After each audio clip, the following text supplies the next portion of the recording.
Well, good morning, everybody. I hope you're all doing fantastically well. It's Connor here. We are back with another edition of The Room Mill. If you haven't caught the latest content, make sure you do so. Last night, we did a little bit of a 5 solutions as to what Daniel Farke can maybe do to change Leeds United's away form. I definitely recommend go checking that out, everybody.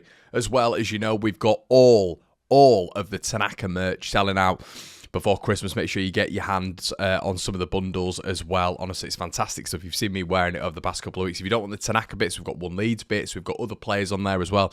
Make sure you check that out. Link in the description below for all that. Football prizes are there as well, everybody, with an unbelievable bundle for your Christmas. I think it's 35p or 39p to get involved. You'd be mental not to. And of course, this video is sponsored by IPM Group UK. All your CCTV and security needs. Keep it in the Leeds United community, everybody. Okay, so let's get on to your latest Leeds news, shall we? So the first bit of news that we're going to speak about is something a little bit different that could be affecting the Whites. So Southampton are apparently going full steam ahead for Carlos Corberán. Now that's according to a few reports this morning. This is quite interesting right now because it drums up several different scenarios. Now, obviously West Bromwich Albion, I think, are maybe going to be on the edge of it, the periphery of it this season when it comes to promotion. I don't think they're going to be strong enough. However, they're going to be there or thereabouts. They're definitely going to be in the playoffs, which Leeds could quite well be in towards the back end of the season. Touch wood, that doesn't happen, but we could realistically be in. So Corberán being taken off a promotion rival in a sense is absolutely massive, but it's interesting when you look at the long-term aspect of this, and this is looking at it very negatively. But if Leeds were to stay in this division, which we're hoping that doesn't happen, but if Leeds were to stay in this division, you don't really want Carlos Corberán as the Southampton manager. He has a lot more artillery at his disposal there, which throughout his career he had at Olympiacos, but that was a little bit of a bad situation when it came to ownership. Huddersfield, he did an unbelievable job, and right now at West Brom, he's done a really good job as well. So he's had a good crack at it, and he's only a young manager. You kind of don't want him heading to Southampton, and he kind of would fit that Russell Martin mould in a sense. So if we were to stay down, you wouldn't want Southampton coming down with Carlos Corberán. So it's an interesting one there, but yeah, Southampton apparently are looking at him as well. So yeah, it's going to be fascinating to see how that one develops. Okay, so it looks like Borough and Louie Barry is edging a little bit further forward, guys, which is one of those where I'm a little bit like, that is annoying. I'm looking at Barry and he can play essentially all across the front line. He's a fantastic inversion when it comes to a winger. As a centre forward, I think he's very decent as well. But in that pocket, just in that pocket behind the striker, that is absolutely where he's perfect. We've shown clips on the Room Mill before. We've shown how good he is. We've given examples of how good he is. His stats back up how good he is. And I think it'd be an unbelievable addition for Borough. I think it'd be a really top quality addition in that central attacking midfield role. I don't really look at Borough and think they've got a natural 10 as well, similarly to us in a sense. So getting someone like Barry in, who's almost explosive in that forward line across it, is really decent, and he's a very good technician, as we mentioned on this channel before. So yeah, apparently they're moving ahead with him in terms of the interest, and I guess it's back to that Fabio Carvalho thing and back to the Buendia thing, where we're just hoping going into the latter part of the season that we're not going to be fed at the end with Angus Kinnear on a podcast saying, you know, well, we tried, but we didn't get there. You know, we don't want to be we tried FC. If you've got a target, let's go out and get him, and let's make this squad even better than it is, so we can have that push to get to the Premier League, because that push is worth way more than staying in the Championship another year, whatever the finances are. And apparently, everybody, Leeds United, we mentioned this on the channel, are weighing up whether or not to pursue a press ahead of the window for Don Turgeman. The 21-year-old has been on the radar in recent months after positive scouting reports, but other options are under consideration. Leeds want to bolster their forward line to sustain promotion, whilst also covering for the scenario that Patrick Bamford could depart in the winter window. Turgeman, who can play left wing as well as a striker, has forged a reputation for a high work rate and has been described by Maccabi Tel Aviv manager Zarko Lazetic as a beast on the pitch. So we'll wait and see what happens with that one. But the more interesting thing is what's going to happen to Patrick Bamford. Now, a statistic went round this morning, everybody, with the positive XG and the negative XG. I'll flick it on screen right now in terms of the graphic. Patrick Bamford from 2017 to the current day is the worst in Europe when it comes to XG.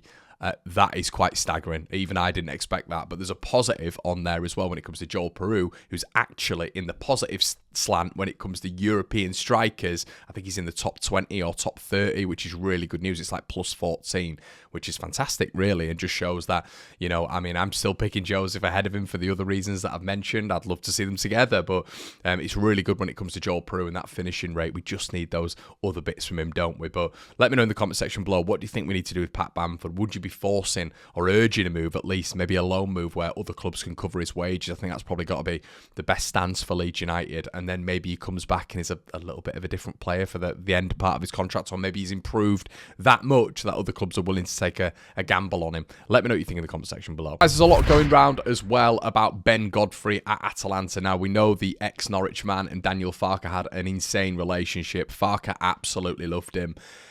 And you're wondering what's going to go on with Godfrey's career. Apparently, he isn't too happy out at Atalanta, and there's multiple clubs apparently tracking his progress. Now, Godfrey's an interesting one because Leeds evidently wanted him. Farke was quite coy when he was asked about him in press conferences. I'm not answering questions about specific players, and you just felt, obviously, with that Norwich connection as well, of which he had with Josh Sargent when Leeds were interested in Sargent, and when Leeds were interested in McLean in the first window that Farke was here. It feels like he does almost love his ex-boys, which is absolutely fantastic, especially when it comes to Emi Buendia, who Leeds tried with. So there's essentially 4 players who Leeds have at least, you know, sort of ignited with at some point when Farke's been at Leeds. But someone like Ben Godfrey would be a lovely addition, but it'd be interesting to see the dominoes fall down. But apparently, according to TBR today, Leeds are going to be pursuing or trying to pursue a deal for Ben Godfrey if we get back into the Premier League. Now, this is going to be fascinating because you're going to have to see some bits move in terms of maybe Max